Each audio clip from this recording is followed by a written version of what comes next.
Assalamualaikum warahmatullahi wabarakatuh. Bertemu lagi pada kesempatan kali ini kita akan mencoba membahas tentang dasar-dasar perencanaan pajak. Ini termasuk dalam submateri di mata kuliah manajemen perpajakan. Jadi di sini lebih ke tadi kan konsepnya ya, konsep manajemen pajak itu seperti apa ya. Nah, sekarang kita akan bahas tentang manajemen strategis ya dan perencanaan strategis ya, kemudian ada risiko dan pengaruh pajak atas perusahaan ya, kemudian tujuannya tadi sudah dibahas juga sih tujuannya, tapi ini akan diulang sedikit. Kemudian apa itu perencanaan pajak dan mengetahui apa evaluasi atas perencanaan pajak ya. Nah, sekarang kita lihat apa itu perencanaan strategis dan manajemen strategis ya. Perencanaan strategis dan manajemen strategis merupakan arus keputusan dan tindakan yang mengarah kepada perkembangan suatu strategi yang efektif untuk mencapai sasaran perusahaan. Ya, jadi di sini ketika kita memanage pajak ya, jadi kita harus tetap merunut ke perencanaan strategis dan manajemen strategis yang telah disusun oleh perusahaan. Ya, jadi jangan sampai keputusan yang kita buat itu tidak sejalan dengan apa yang diinginkan perusahaan.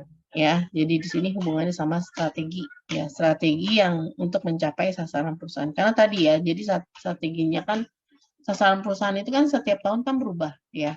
Jadi kita meminimalisir pajak ya kalau bisa jangan sampai sasarannya itu nggak jalan sendiri-sendiri gitu ya. Jadi kalau bisa ya sasarannya sesuai dengan apa yang kita manajemen pajaknya sesuai dengan sasaran yang ingin dicapai oleh perusahaan ya.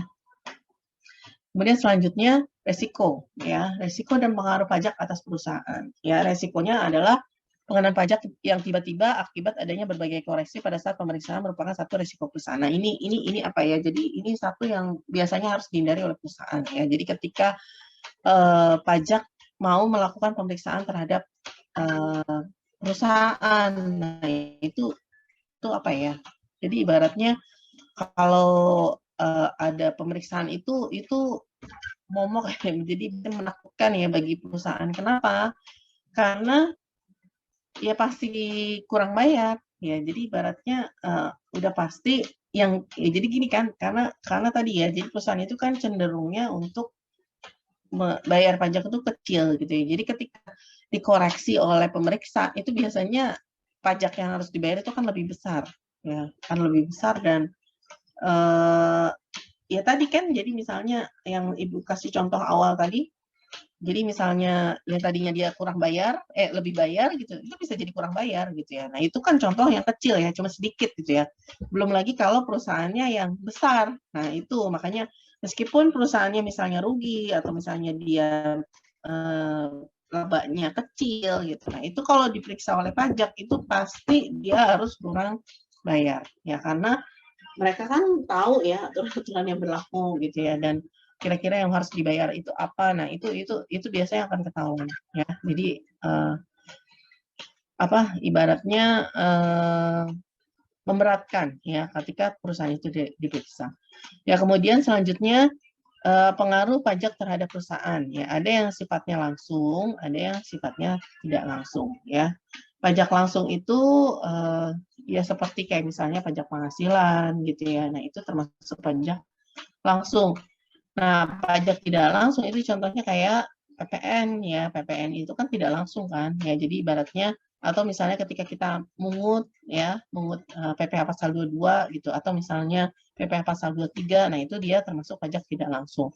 Nah, resikonya apa? Resikonya kita harus pertimbangkan semua resiko itu ya. Ya, silakan Marani kalau mau ke toilet.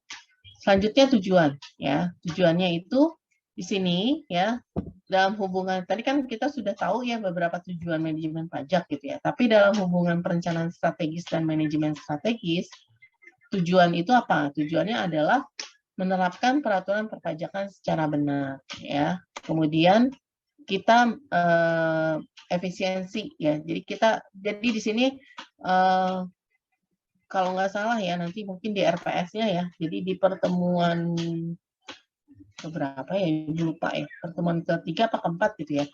Jadi itu kita ada yang bahas tentang memahami undang-undang ya, undang-undang perpajakan domestik. Jadi kita perlu memahami undang-undang karena kenapa? Karena dasar untuk melakukan manajemen pajak itu adalah dari peraturan perpajakan yang berlaku, ya.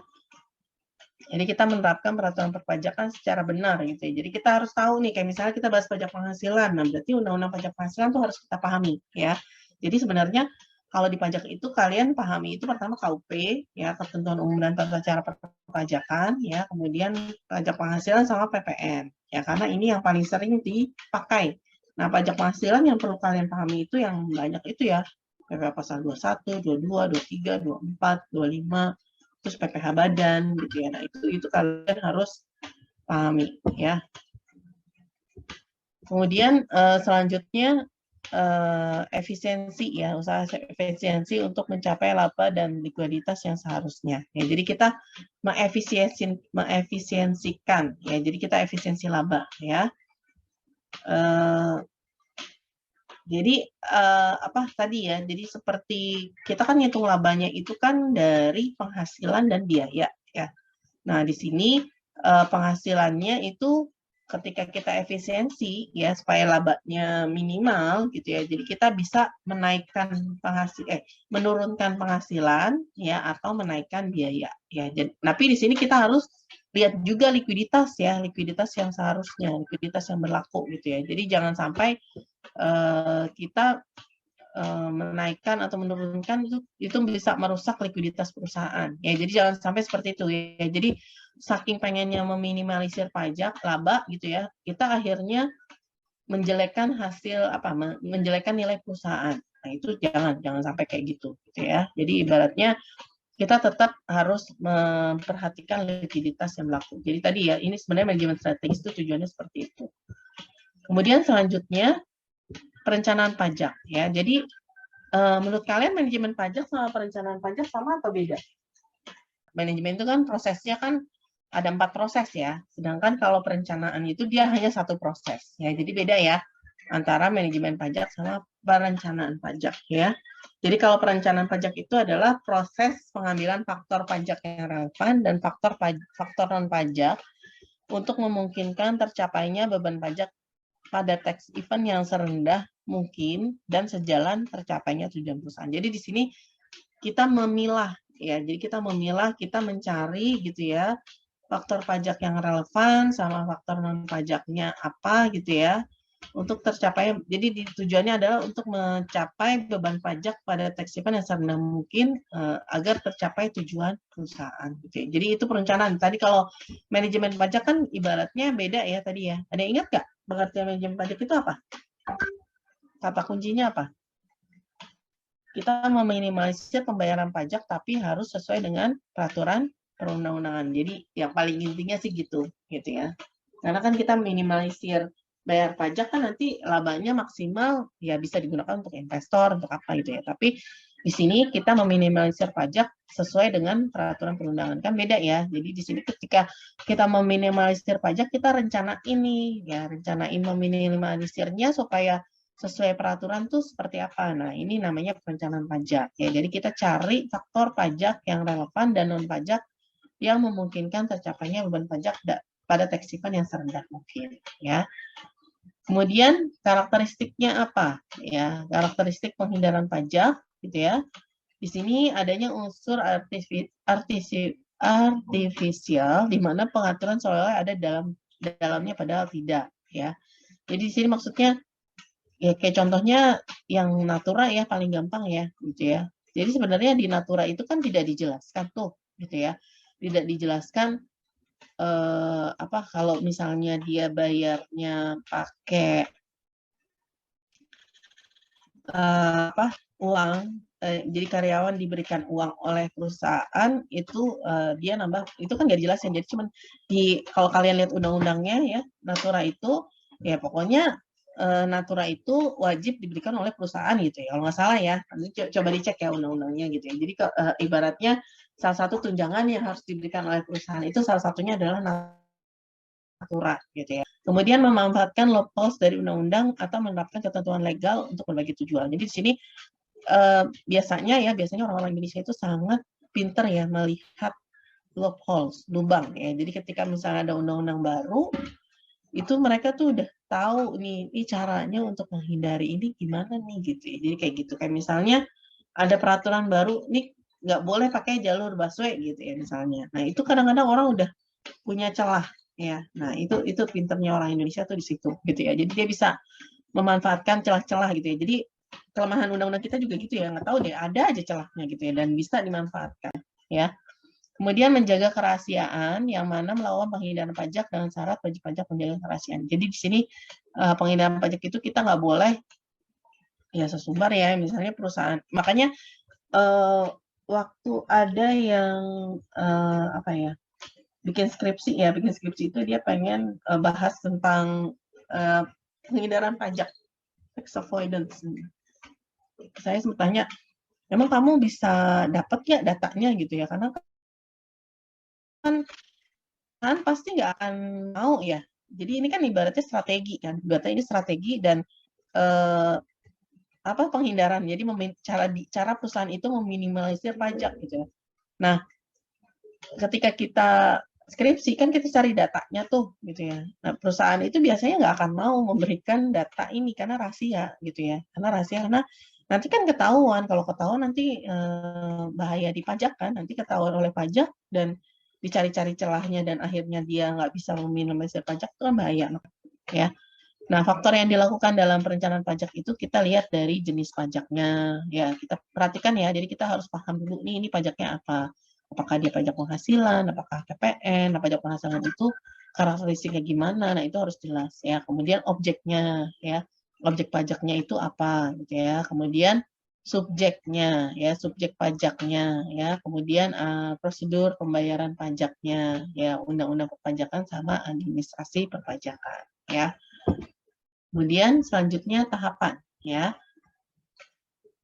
Nah, tahapannya apa ya? Tahapan dalam perencanaan pajak yang pertama kita lakukan analisis informasi yang ada ya.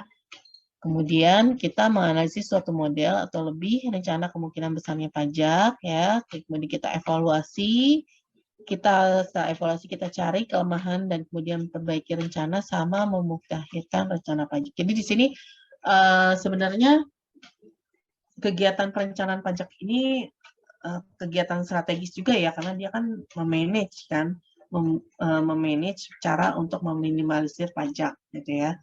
Jadi ya tahapannya seperti ini ya, seperti kita melakukan apa ya, membuat sebuah strategi gitu ya. Jadi kita harus banyak dapat informasi gitu ya, karena tadi kan, jadi kita harus tahu informasi yang pajak dan non pajak itu seperti apa ya. Terus kita analisis gitu ya, kita lihat relevan atau enggak gitu ya. Nah, kemudian dari situ kita bikin model ya. Jadi kita bikin kira-kira bisa satu model atau beberapa model. Jadi kita buat skenario lah kayak gitu lah contohnya ya. Jadi kayak kalian di organisasi itu kayak misalnya mau ngadain kegiatan itu skenario A, skenario B gitu ya. Jadi kalau misalnya skenario ini gak berlaku, ini skenario ini kira-kira apa sih yang kita perlu lakukan, jadi kayak gitu ya.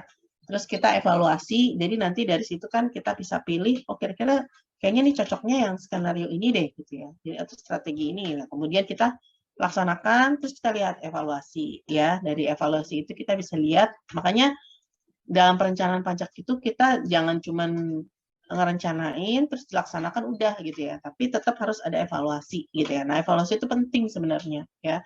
Evaluasi itu penting kenapa? Karena kita bisa tadi mencari kelemahan dan kemudian memperbaiki. Jadi di sini dalam evaluasi itu bukan cari-cari kelemahan orang ya, atau cari-cari kelemahan dalam satu strategi, tapi kita melihat nih, oh ternyata saya udah nyusun strategi, tapi di lapangan ternyata kenyataannya begini loh jalannya, berarti ada yang salah nih, apa nih yang perlu diperbaiki, nah kayak gitu ya, supaya lebih baik ya. Kemudian baru kita mutakhirkan rencana pajak kita. Juga penting ya, jadi selain faktor pajak tadi yang undang-undang ya, jadi kita harus pertimbangkan juga faktor pajak ya dalam perencanaan pajak ya.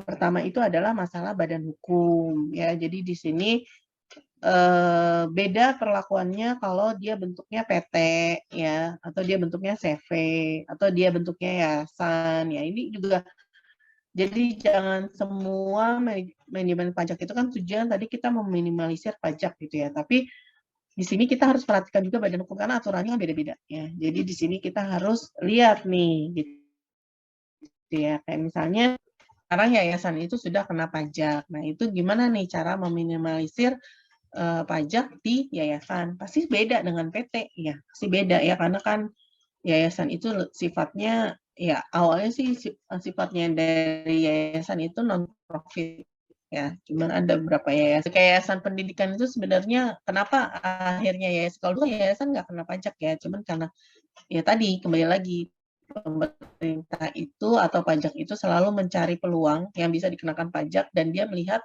wah kayak pendidikan itu kan mahasiswanya kayak misalnya siswanya bayar terus kemudian ada biayanya lebih besar ada apa uang gedung apa nah itu dikelola oleh yayasan berarti kan yayasan sebenarnya punya uang gitu nah itu berarti harus kenakan pajak nah itu pemikiran awalnya gitu ya jadi hati-hati ya jadi sekarang itu kita harus hati-hati jangan sampai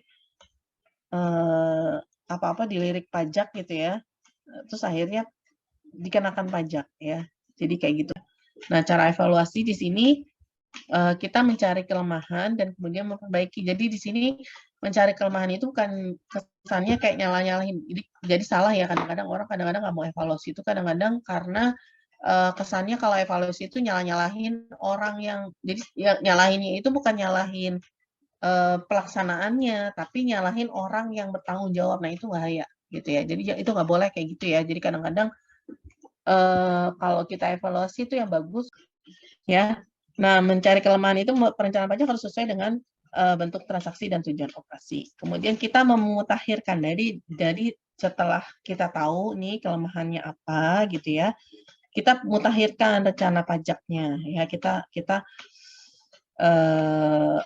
apa ibaratnya jadi kita bisa buat planning untuk rencana selanjutnya lah gitu. Jadi kalau misalnya kondisinya seperti ini, terus kita udah evaluasi, terus ada kelemahan begini, berarti untuk selanjutnya nih kira-kira yang perlu dilakukan tuh apa kayak gitu. Ya, jadi kita bisa mutakhirkan rencana pajak ya. Kita memperhitungkan mengenai perubahan yang mungkin terjadi baik undang-undang ataupun pelaksanaan ya.